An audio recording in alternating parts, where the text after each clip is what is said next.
So what's up sa inyo mga bossing yan? Meron nga pala tayong papanorin viral video ngayon na kung saan isang barangay captain sa Salitan Festus Municipal Cavite ang walang awang pinatay ng isang official barangay tanod. So panoorin natin mga bossing. Pero bago ang lahat, intro muna. Let's go!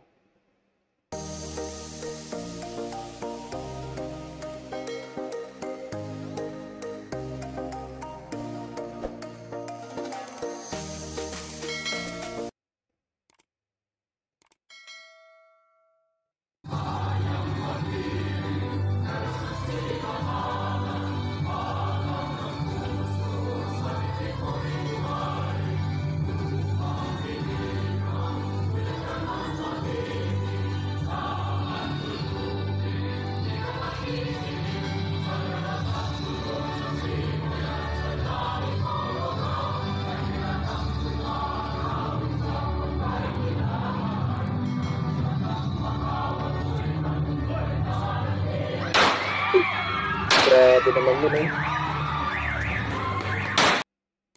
Talagang pinunta ng tanod. Sabay po ako.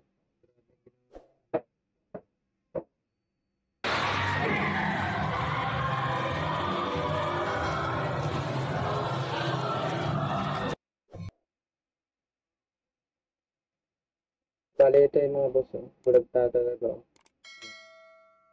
Bale, ang namatay mga bossing, tatlong official barangay, tapos isang isang secretary. Sugatan.